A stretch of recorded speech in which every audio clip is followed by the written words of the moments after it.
He thought she was just a woman with grease on her hands. But by the time the laughter stopped, Maya Carter would be the only reason the Korean Mafia boss was still breathing. The sound began before anyone else noticed it. A thin, patient tick buried beneath chrome, steel, and arrogance. It was almost swallowed by the underground garage, by the hum of fluorescent lights, by the soft purr of ventilation fans pushing cold air across a floor polished so clean it reflected every expensive shoe in the room. 10 men stood around the black armored sedan like priests around an altar, all tailored jackets, silver watches, and practiced smirks, while Maya Carter stood alone in a faded navy jumpsuit with oil darkening the cuffs and a red toolbox hanging from one scarred hand. The car belonged to Daniel Park, the most feared Korean Mafia boss on the West Coast, a man whose name moved through Los Angeles in whispers from Koreatown restaurants to Malibu penthouses, a man rich enough to buy silence and powerful enough to make a room change temperature just by entering it. His sedan was parked in the center bay beneath the Grand Meridian Hotel, a private garage hidden 3 levels underground, where cameras watched from every corner and armed security stood so still they looked carved from stone. Maya had not been invited there because anyone respected her.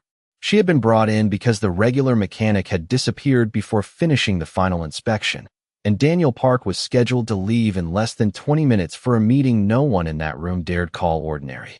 When Maya stepped forward and lifted the hood, the first laugh came from Ethan Blake, chief technician, white shirt rolled to the elbows, blonde hair perfect, confidence loud enough to fill the garage. "Careful," he said, leaning against a steel workbench with a grin that begged for an audience.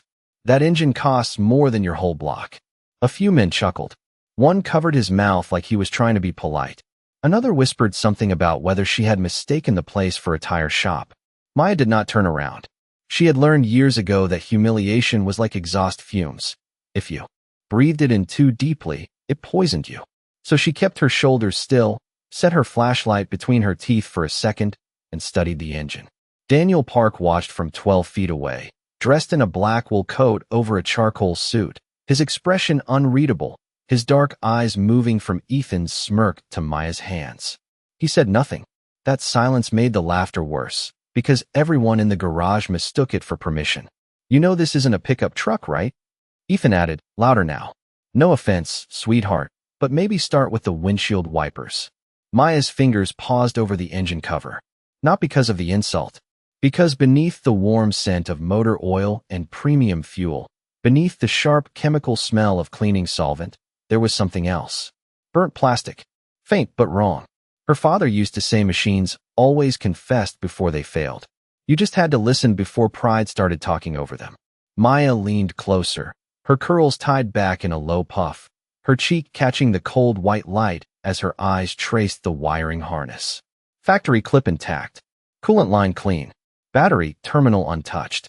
But near the ignition relay, one black wire curved half an inch against the natural path of the loom. Too deliberate to be sloppy, too clean to be accidental. Tick. She heard it again. Small. Measured. Patient. Ethan pushed off the bench and walked toward her, his polished shoes clicking on the floor.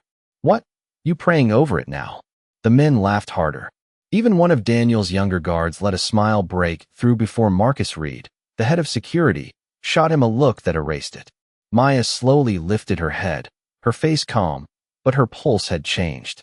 She had heard bad engines, failing starters, loose lifters, cracked belts, dying alternators. This was none of those. This sound had rhythm without life, purpose without motion. It did not belong to the car. Ethan reached past her toward the driver's door. "Let me show you how a real diagnostic works. We start the engine, we read the codes, and then maybe you can take notes." Maya moved so fast the laughter cracked in half. Her hand came down hard on the edge of the hood, not slamming it shut, not causing damage, just stopping the moment before it could become irreversible. The sound snapped through the garage like a judge's gavel. Every head turned.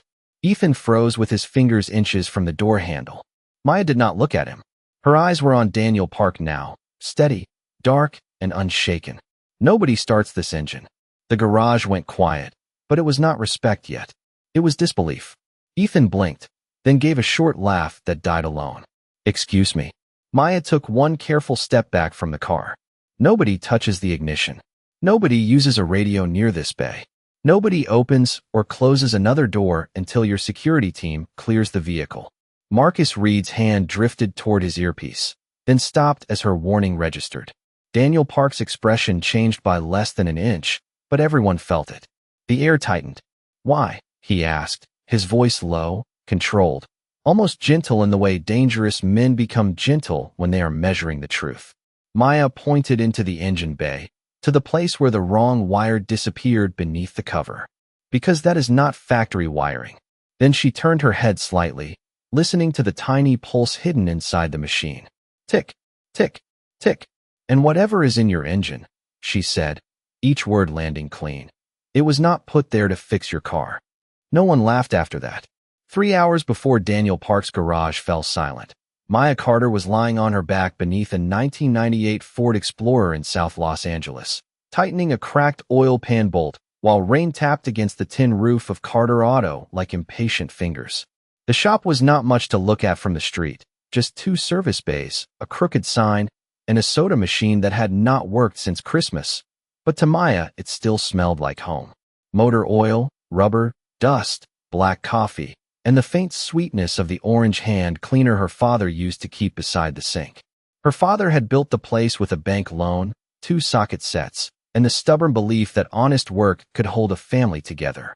After he died, people called it bad luck. A late-night crash. A faulty brake line. A tragedy. Maya had nodded when they said those words, because nodding was easier than explaining that brake lines did not cut themselves that cleanly. And her father, Robert Carter, had never once let a car leave his garage unsafe. Since then, Maya had kept the shop open by fixing whatever rolled through the door. Delivery vans, family sedans, rideshare cars with 300,000 miles on them, old trucks held together by prayer and duct tape. That afternoon, she was working on Mrs. Alvarez's Explorer because the woman needed it to drive her twins to school in the morning and could not afford another day without it. Maya's phone buzzed twice on the concrete beside her head. She ignored it. A third buzz followed. Then the shadow of someone tall blocked the pale gray light at the open bay door. Maya slid out from under the Ford, wrench still in her hand. 3 black sport utility vehicles idled at the curb, their windows dark, their engines too smooth for neighborhood traffic. A man in a navy overcoat stood just inside the shop, broad-shouldered, calm, and watchful. His eyes scanned the walls, the tools, the exits, then finally her. "Maya Carter?" he asked. She sat up, wiping her hands on a rag. "Depends who wants to know." "Marcus Reed. I work for Daniel Park." The name landed in the shop heavier than thunder. Even people who pretended not to know Daniel Park knew enough to lower their voices when his name came up. Korean restaurants that never closed. Shipping warehouses near the port. Private clubs where city officials entered through back doors. Men like that did not send employees to small garages unless something had gone wrong. Maya stood slowly. "I do not work on stolen cars." Marcus did not smile. "Neither do we." "That is not an answer." For the first time, something like respect crossed his face. "My employer's personal vehicle needs an inspection. His regular technician is unavailable. Your father once serviced armored engines for private security fleets. We were told you learned from him." Maya's grip tightened around the rag. People remembered her father when they needed something. They forgot him when justice came up. "I have a customer." "Waiting." Mrs. Alvarez, sitting in a plastic chair near the office heater, looked up with worried eyes. Marcus reached into his coat and placed an envelope on the workbench, thick enough to pay 3 months of overdue bills. "We will cover every repair currently in your shop. We will also pay for your time." Maya looked at the envelope, then at the rain slipping down the windshield of the waiting sport utility vehicles. She should have said no. Every sensible part of her knew that. But the shop lights had been flickering for a week, the landlord had called twice, and Mrs. Alvarez needed her car by morning. Maya set the wrench down, washed her hands, and grabbed the red toolbox that had belonged to her father. As she locked the shop behind her, Marcus opened the rear door of the lead vehicle. "This should be quick," he said. Maya stepped into the dark leather interior, the city lights stretching across the wet street ahead.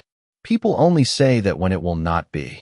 The ride from South Los Angeles to downtown felt longer than the miles on the navigation screen. Maya sat in the back of the black sport utility vehicle with her father's toolbox braced against her knee, watching familiar streets turn into glass towers and private entrances. Rain streaked sideways across the windows, breaking the city into blurred gold and red lines. Marcus Reed sat beside her without checking his phone, without small talk, without the nervous energy most people carried when silence stretched too long. That told Maya more about him than any introduction could have. He was not there to comfort her. He was there to measure her. "You always pick up strangers in 3-car convoys?" she asked, eyes still on the window. Marcus glanced at her. "Only the important ones. I am a mechanic. Tonight, that might make you important." She turned toward him then, but his face gave nothing away. The convoy slipped beneath the Grand Meridian Hotel through a service entrance guarded by 2 men in black coats and earpieces. Maya had driven past the hotel 100 times and never once imagined there was another world beneath it, hidden below valet parking and marble lobbies, where elevators required. Fingerprints and cameras followed every movement with quiet precision. The lowest level opened into a private garage, so clean it felt less like a workspace and more like a showroom built for people who bought silence by the hour. The floor was black epoxy, polished until the overhead lights floated in it like white rectangles of ice. Along the wall sat cars most people only saw in magazines: a silver Porsche, a deep blue Bentley, 2 black Range Rovers, and at the center, under the brightest light, Daniel Park's armored sedan. It was not flashy. That made it more intimidating. Matte black, heavy glass, reinforced panels hidden beneath elegance. A car designed to look calm while carrying secrets. Men stood around it in fitted suits and work shirts, their conversations thinning the moment Maya stepped out of the elevator with her red toolbox. She felt their eyes before she heard them. They took in her old boots, her navy jumpsuit, the faded Carter Auto patch stitched over her chest, and the dark curls tied at the back of her head. To them, she did not match the room. She matched the service entrance. Ethan Blake approached first, wiping already clean hands on a white towel. Up close, he looked like the kind of man who trusted mirrors too much. "This is her?" he asked Marcus, not bothering to lower his voice. "This is the emergency solution?" Marcus did not answer. Maya set her toolbox on the floor. The sound of metal against epoxy echoed through the garage. "Where is the vehicle history?" she asked. Ethan laughed once, sharp and performative. Straight to the big words. "That is cute." A few men smiled. Maya's face stayed still. She had been underestimated in dealerships, fleet shops, roadside calls, and parking lots by men who thought confidence was the same as competence. Their laughter was not new. Only the price of the car was. Then the private elevator opened again, and the room changed. Daniel Park stepped out with 2 men behind him, but he needed no introduction. He moved slowly, as if rushing was something lesser people did. His black coat hung perfectly from his shoulders, his charcoal suit untouched by the rain, his expression controlled in a way that made every other man straighten without being told. He was younger than Maya expected, maybe late 30s, with neatly combed black hair, sharp cheekbones, and eyes that seemed to record everything. He looked at Marcus first, then Ethan, then finally at Maya. Not kindly, not rudely, thoroughly. "Maya Carter," Marcus said. "Robert Carter's daughter." Something flickered across Daniel's face so quickly Maya almost missed it. Recognition, perhaps, or memory. "Your father had skilled hands," Daniel said. The garage went quieter. Maya felt the words land somewhere old and tender, but she did not let it show. "He taught me to use mine." Daniel held her gaze for one measured second, then looked toward the sedan. "Inspect it."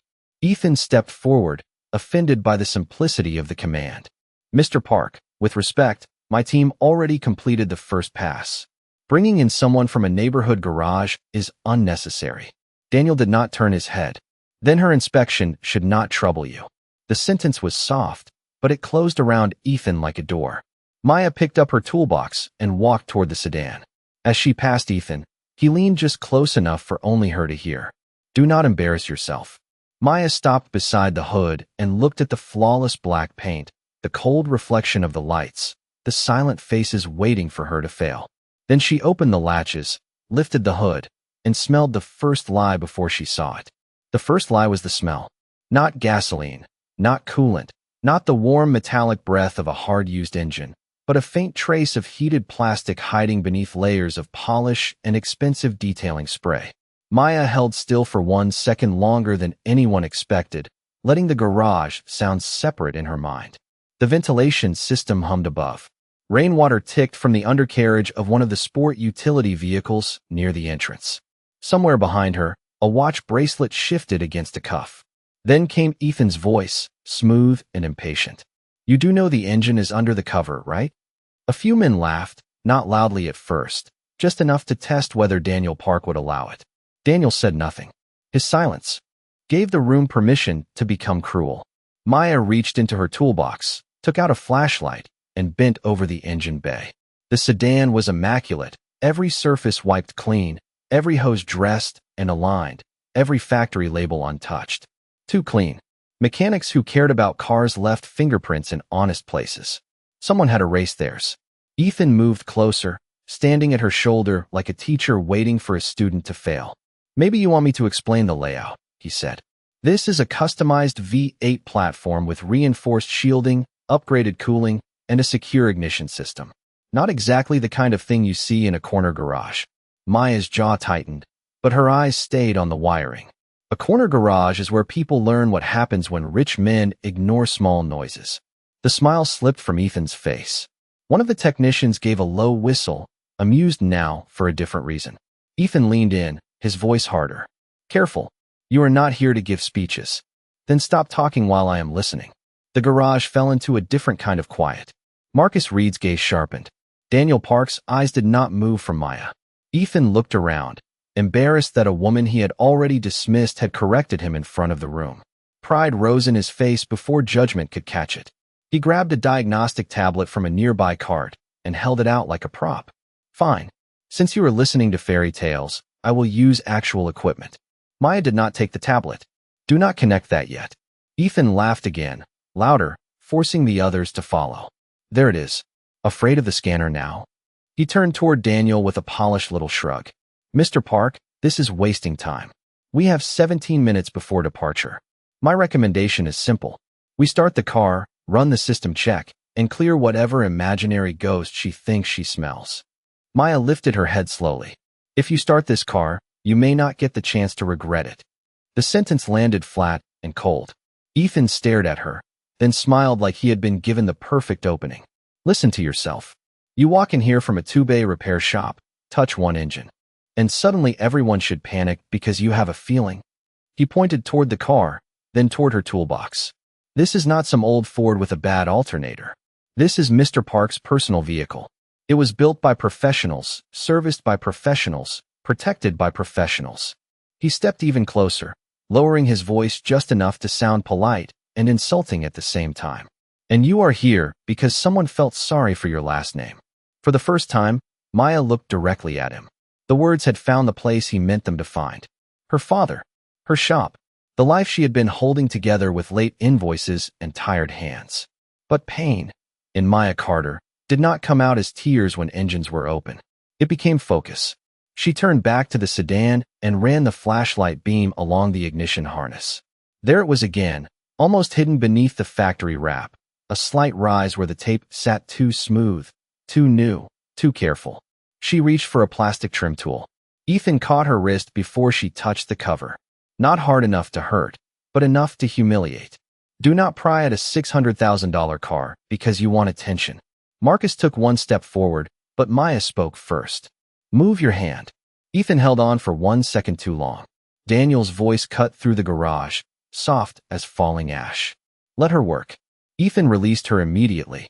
Maya did not rub her wrist. She did not look grateful. She slid the trim tool beneath the edge of the cover and lifted with delicate pressure. A thin strip loosened. Beneath it, a black wire ran where no black wire should have been. Fresh adhesive. Non-standard routing. A tiny pulse moving through something hidden deeper inside. Tick, tick, tick. Maya stepped back, all color drained from the moment. Ethan saw her expression and tried to recover his authority. That could be aftermarket security. Maya shook her head once. "No." Daniel Park finally moved closer, and every man in the garage seemed to breathe less. "What is it?" Maya kept her eyes on the engine, because looking away felt dangerous now. "It is not security." Her voice lowered until even the men in the back leaned in to hear. It is a countdown. For one suspended second, the private garage did not belong to Daniel Park, Ethan Blake, or the men in tailored coats who had built their lives around control. It belonged to the sound. Tick, tick, tick. Small enough to be dismissed by arrogance, steady enough to turn every heartbeat in the room into an answer. Maya Carter stood with both hands open at her sides, careful not to touch the sedan again, while the flashlight beam trembled across the exposed strip of black wire. Ethan's face had gone pale, but pride still tried to speak before fear could silence it. A countdown to what? He asked, his voice thin beneath the fluorescent lights. Maya looked at him once, and the look was not angry. That made it worse. To the moment somebody proves you should have listened. Marcus Reed was already moving. He lifted one hand, and the security team responded without a word. The garage entrance sealed. The elevator locked. 2 guards stepped away from the sedan as if the floor itself had warned them. Daniel Park remained near the front of the car, still too close for Maya's comfort, his black coat motionless, his face unreadable except for his eyes. They were no longer evaluating her. They were following her. How certain are you? He asked. Maya swallowed, tasting metal at the back of her throat. Certain enough that if this were my shop, everybody would already be across the street. Ethan let out a shaky breath that tried to become a laugh and failed. This is absurd. She sees one wire, and suddenly we evacuate a secure facility. Maya turned toward the sedan again. No. I smelled overheated insulation before I saw the wire. I saw fresh adhesive where the factory wrap should be dull. I heard a pulse that does not match any relay in this platform. And your diagnostic tablet would not have caught it before ignition because it was not built to ask the right question. The words landed like tools placed neatly on steel. No drama. No panic. Just knowledge. Daniel's gaze shifted to Ethan. You inspected this vehicle. Ethan straightened as if posture could save him. My team performed the standard procedure, and she performed a better one in less than 5 minutes. Nobody moved.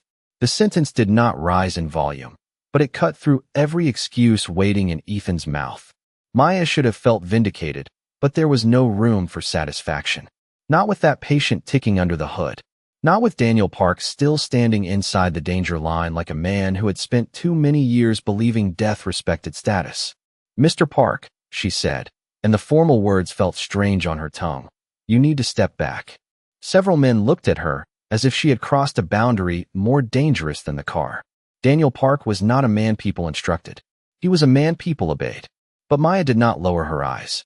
Please. That one word changed the weight of the command. It was not defiance. It was a warning offered with dignity. Daniel studied her, then took one slow step back. Marcus noticed. So did Ethan. So did everyone. The first man to trust Maya Carter in that room was the one powerful enough not to. Marcus spoke quietly into his earpiece, using careful words, calling for a specialized safety team, and clearing nearby floors without causing panic above. The men who had laughed minutes earlier now stood pressed against the far wall, their polished shoes suddenly useless on the shining black floor. Maya crouched near the front of the sedan, not touching, only looking, mapping the wrongness with her eyes the way her father had taught her. No phones near the car, she said.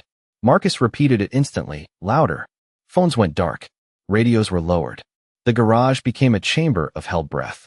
Ethan stood behind Daniel, sweat shining along his hairline. This could still be a mistake, he whispered, but no one answered him. Maya noticed something then, a detail almost hidden beneath the wire's bend. A tiny mark pressed into the edge of the adhesive, not letters exactly, more like a manufacturer's stamp that had been scraped down to a ghost. Her chest tightened. She had seen a mark like that once before, in a police evidence photo she was never supposed to have, taken from the wreckage of her father's tow truck. The memory came without mercy, rain on asphalt, a folded flag on a shelf, a garage full of people. Saying accident because saying anything else would cost too much. Maya's hand curled around the flashlight until her knuckles ached. Daniel saw the change in her face. What did you find? She did not answer right away. The ticking continued, calm and patient, as if it had all the time in the world. Then the elevator opened at the far end with a soft chime, and a safety specialist in a gray jacket stepped out carrying a sealed equipment case. He crossed the garage, examined the engine bay from a careful distance, and after less than a minute, his expression hardened. He looked at Marcus first, then at Daniel. She is right. The words emptied the room of its last illusion. Ethan's mouth opened, but nothing came out.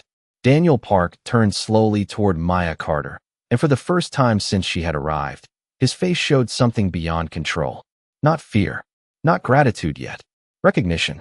The kind a powerful man feels when the person he underestimated becomes the only person standing between him and ruin. Maya kept her eyes on the hidden mark beneath the hood. This was not random, she said softly. Daniel's voice dropped. You know that how?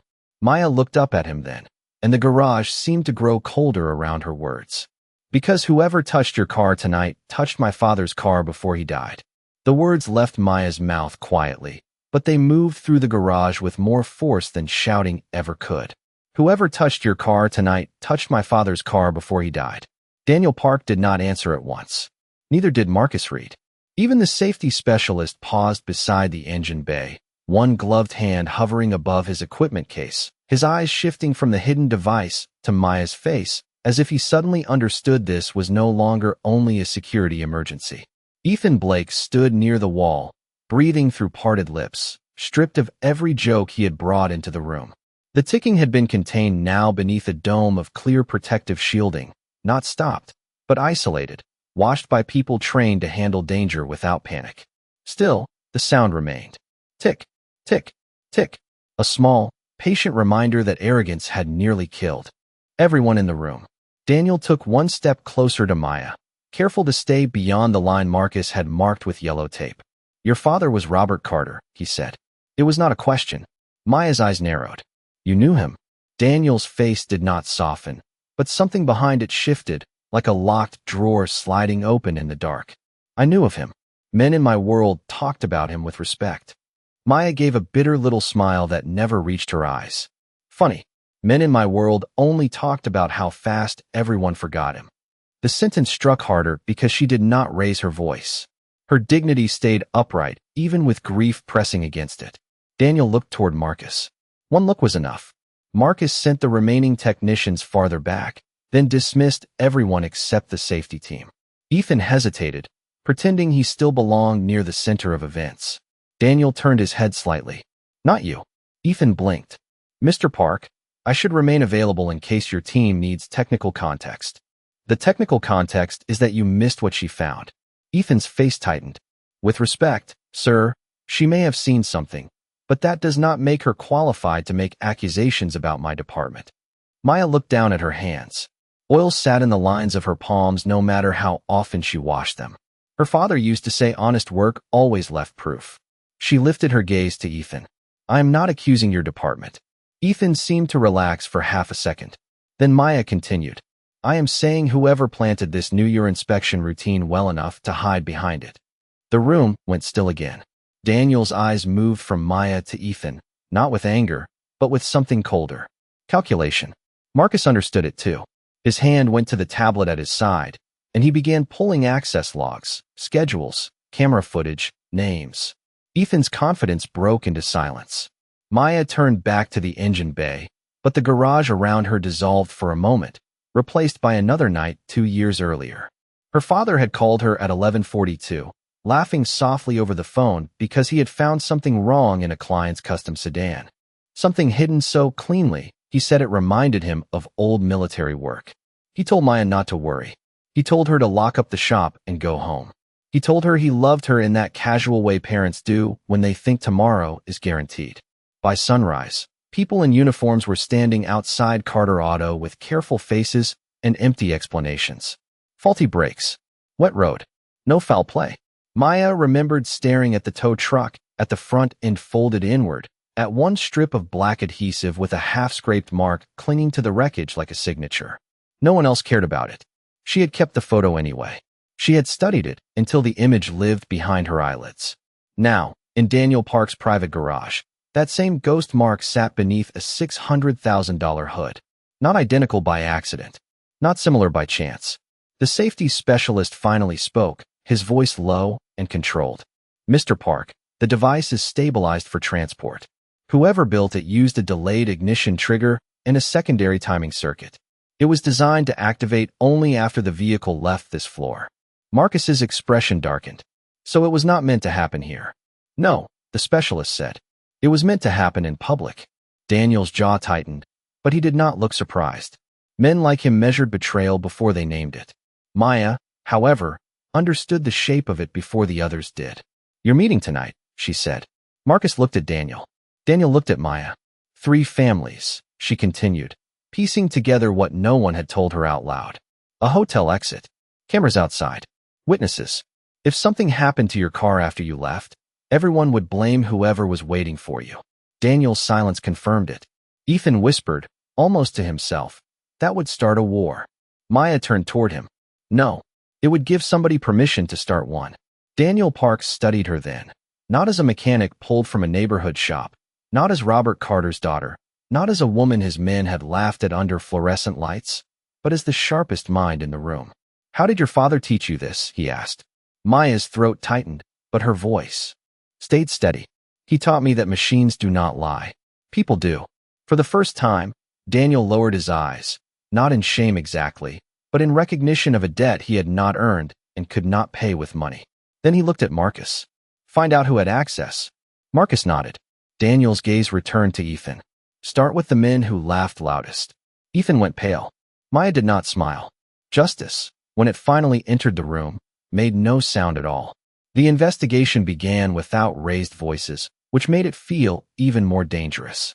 Marcus Reed moved through the private garage with a tablet in one hand and a calmness that told Maya he had spent years turning chaos into procedure. The safety team rolled the sealed device toward a reinforced transport case, their movements careful and controlled, while the rest of the room stood under the cold white lights like people waiting for a verdict. Daniel Park remained near the sedan, no longer looking at the car, but at the men who had been trusted to protect it. One by one, phones were placed on a steel table.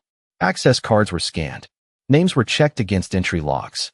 The hotel's private security feed appeared across 3 wall monitors, each screen divided into silent squares of elevator doors, service corridors, and the glossy black garage floor.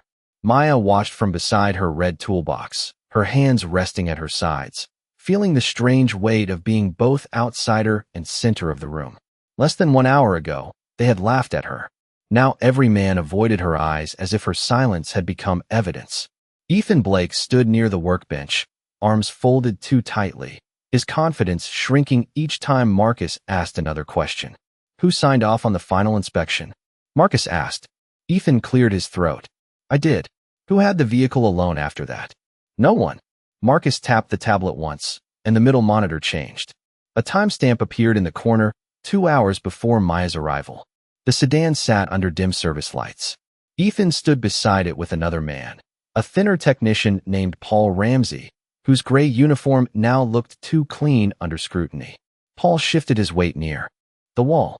Maya noticed before anyone else. Fear had a sound too. Not ticking, not humming, but the tiny scrape of a shoe against polished floor. Marcus looked at Paul. You told us you left at 6:15. Paul swallowed. I forgot I came back for my jacket. On the screen, Paul did not carry a jacket. He carried a black equipment pouch. The garage seemed to inhale and never breathe out. Daniel's gaze settled on Paul with such quiet weight that the man's face drained of color. Open the access record, Daniel said. Marcus enlarged the log. Paul's badge had entered the garage at 6:22, 6:36, and 6:58. 3 visits, all after Ethan's final inspection. Ethan stared at the monitor as if betrayal were something that happened to other people. Paul, what did you do? Paul's mouth trembled. Nothing. I swear. I was told to check the battery shield. That is all. By who? Marcus asked. Paul looked at Ethan. Ethan stepped back as if the glance itself had burned him. Do not look at me.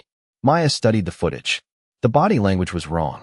Paul moved like a man following instructions, nervous and clumsy, but not like the mind behind the plan. His shoulders kept turning toward the elevator camera, not toward the car. He was not alone, Maya said. Marcus paused. Daniel turned toward her. She pointed at the monitor. Look at the reflection on the side panel. Someone is standing by the elevator, outside the main angle. Marcus rewound the footage. The glossy side of the sedan caught a distorted shape, a dark coat, a hand holding a phone, a face hidden by glare. Ethan leaned forward, eager for the suspicion to move away from him. "Can you enhance it?"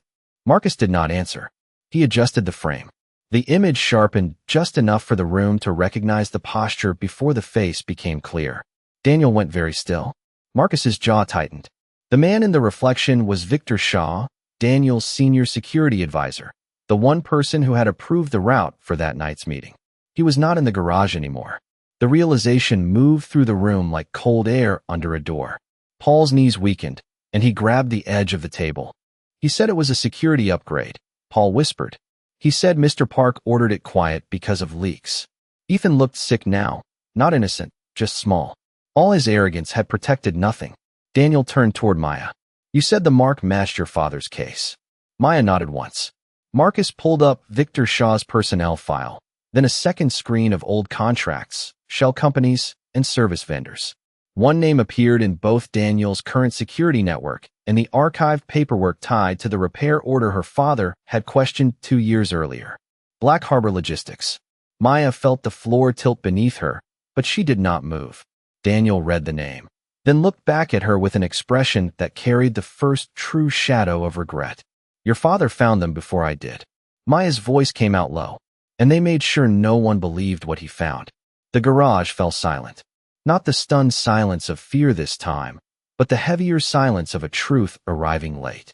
Daniel Park slowly removed his leather gloves and placed them on the hood of the car he would not be driving tonight. "Marcus," he said, "seal every exit Victor Shaw can use." Quietly, Marcus nodded and stepped away, already issuing calm instructions into a secure line. Daniel faced the room again, his voice low enough that everyone had to listen.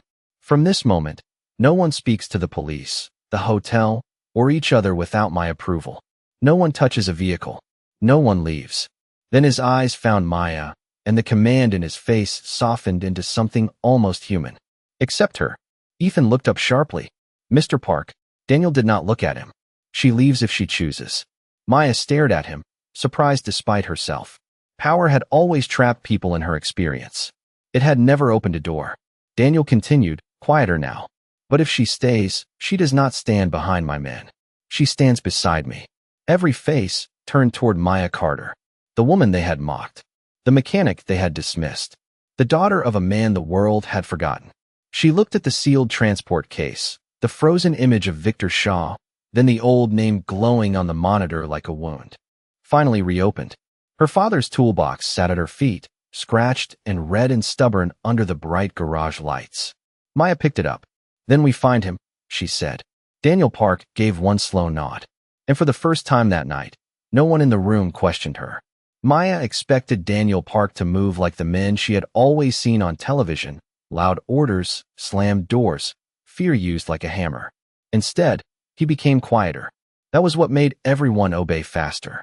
Within minutes, the private garage transformed from a room of polished arrogance into a controlled command center. Marcus Reed had 3 monitors filled with camera feeds from the Grand Meridian Hotel, service hallways, loading docks, stairwells, kitchens, valet lanes, every hidden passage rich people never noticed because other people used them. Victor Shaw had vanished from the garage 12 minutes before Maya arrived, but disappearance was not magic. It was movement. Movement left patterns. Maya stood beside Daniel, close enough to see the reflection of the screens in his eyes, her red toolbox at her feet like a witness from another life. Ethan and Paul sat at the far side of the room under guard, not harmed, not threatened, just watched with the kind of silence that made lies feel heavier. On the screen, Victor appeared near a service elevator wearing the same dark coat from the reflection on the sedan. He did not rush. That bothered Maya. A guilty man usually moved too fast or too carefully. Victor moved like someone still believed the room belonged to him. He stopped once near a hotel laundry cart, spoke to a houseman, then continued toward the west corridor. Marcus enlarged the frame. "He knows where the blind spots are," Marcus said. Daniel's voice stayed low. "He designed half of them." Maya leaned closer, studying the timestamp, the angle of Victor's shoulders, the way his left hand stayed near his coat pocket. Not panic, not escape, purpose. "He is not running away," she said. Marcus looked at her. "Then what is he doing?" Maya's eyes moved to the hotel floor plan on the third monitor. The original meeting route, the one Daniel was supposed to take after leaving the garage, ran through the west corridor, past a private elevator, then out to a covered exit facing Flower Street. He still wants the meeting to happen, Maya said. Maybe not with the car, but something else. The words settled over the room like dust. Daniel turned toward Marcus. The family's already upstairs in the private dining room, Marcus said. Their security teams are in place. They think the delay is mechanical. Keep it that way. Maya looked at the screen again. Victor entered a maintenance stairwell, then disappeared. 10 seconds later, another camera caught him 2 floors above, near the service entrance behind the dining level. He removed something from his coat, small enough to fit in one hand, then passed it to a hotel employee in a gray vest. The employee looked terrified. Maya did not need to hear the conversation to understand it. That man is not part of this, she said. He is being used. Marcus froze the image. Name is Luis Moreno. Banquet staff. 12 years with the hotel. No record. Daniel's jaw tightened. Victor is forcing the route through someone no one would suspect. Maya thought of her father's last call, how calm he had sounded, how ordinary the night had been until it was not. People like Victor did not only hide things inside machines. They hid behind working people, behind uniforms, behind anyone powerful men forgot to see. Where does that hallway lead? She asked. Marcus switched cameras. A narrow service corridor appeared, lined with stacked trays, linen carts, and locked storage rooms. At the far end, double doors opened into the private dining wing. Somewhere above them, 3 families sat beneath chandeliers waiting for Daniel Park, unaware that one man's betrayal was walking toward them in soft-soled shoes. Daniel looked at Maya. You do not have to go farther into this. She almost laughed, but there was no humor left in her. Mr. Park, my father went farther than this alone. Something in Daniel's face changed. Not pity. She would have hated pity. It was respect, heavy and wordless. Marcus sent 2 trusted men ahead through a separate elevator, while Daniel, Maya, and Marcus took the staff lift to the dining level. No one ran. Running caused panic. They moved through the hotel's hidden spine, past walls painted beige, past shelves of folded napkins, past the smell of coffee, lemon cleaner, and expensive food waiting under silver lids. Maya noticed things the others missed because she had spent her life in places where rich people only glanced. A cart angled wrong. A storage door not fully latched. A strip of black adhesive stuck near the baseboard, scraped with that same ghost mark. Her breath caught. Stop. Daniel stopped instantly. Marcus raised one hand behind him. Maya crouched beside the baseboard, careful not to touch the adhesive. The hallway lights buzzed softly overhead. Ahead, the banquet employee, Luis Moreno, emerged from the corner carrying a covered tray with both hands, his face pale, his eyes wet with fear. Victor Shaw walked 3 steps behind him, smiling like a man arriving right on schedule. Daniel Park stepped into the corridor, silent and still. Victor's smile faded. Maya stood slowly, her hands steady now, her voice quiet enough to make every word matter. That tray does not go through those doors. Luis froze. Victor looked past Daniel and saw Maya Carter, the woman who had ruined the first plan, standing under the service lights with oil still under her fingernails and the truth in her eyes. For the first time all night, he looked afraid. Victor Shaw had spent years standing close enough to power that he forgot he did not own it. In the narrow service corridor behind the Grand Meridian dining wing, with a frightened banquet worker frozen in front of him and Daniel Park blocking the path ahead, that illusion finally cracked. The covered tray trembled in Luis Moreno's hands, the polished silver lid catching the overhead light in a pale oval. Maya Carter could see his fingers shaking beneath the weight, not because the tray was heavy, but because fear had made every ounce feel like stone. Set it down, Maya said gently. Luis looked at Victor first, and that told Daniel everything he needed to know. Marcus Reed stepped forward, calm and careful, one hand raised to show Luis he was not the target. Put the tray on the floor and step back. Victor's eyes flicked toward the stairwell, measuring distance, exits, chances. Daniel did not move. He did not have to. The hallway had already decided who held the room. Luis lowered the tray slowly until it touched the carpet with a soft thud, then backed away with his hands lifted, his face full of shame though he had done nothing but survive. He said my daughter would lose her scholarship, Luis whispered. He knew where she went to school. He said all I had to do was deliver it. Maya's expression tightened, not with surprise, but recognition. People like Victor always used the same tools. Not just money, not just fear. They used love against the people who had the most to lose. Marcus guided Luis behind him while two trusted members of Daniel's team secured the corridor and called the hotel's emergency response unit. No one shouted. No one rushed. The silver tray stayed exactly where Maya had ordered it to stay, untouched beneath the buzzing service lights. Victor gave a thin smile that no longer reached his eyes. You are listening to a mechanic now, Daniel? Daniel's gaze did not leave him. I started listening when she became the only honest person in my garage. The words struck the hallway harder than any threat. Maya felt them, but she did not look away from the tray. There was a small strip of adhesive under the rim, scraped with the same ghost mark she had seen twice before, once in the photograph of her father's wrecked tow truck and once beneath Daniel's hood. Her voice came out steady. That mark belongs to Black Harbor Logistics. Victor's smile vanished. Daniel turned his head slightly. Marcus had already opened the file on his tablet. Black Harbor was a vendor on the Carter repair order 2 years ago, Marcus said. It was also added to tonight's route planning through Victor's security office. The corridor went silent. Victor's face hardened into something small and cornered. You have no idea what you are standing in the middle of. Maya finally looked at him. Yes, I do. I am standing in the place my father stood when everyone told him to stay quiet. For the first time, her voice shook, but it did not weaken. It carried him into the room with her. Robert Carter, his orange hand cleaner, his late-night coffee, his stubborn belief that a machine could tell the truth if a person had the patience to listen. Daniel stepped closer to Victor, not touching him, not raising his voice. Robert Carter found your network before I did. Victor said nothing. That silence was its own confession. Marcus received a message, scanned it, then looked at Daniel. Hotel emergency team is on the floor. Authorities are being notified through the secure channel. The dining room is being cleared under a fire safety inspection. Daniel nodded once.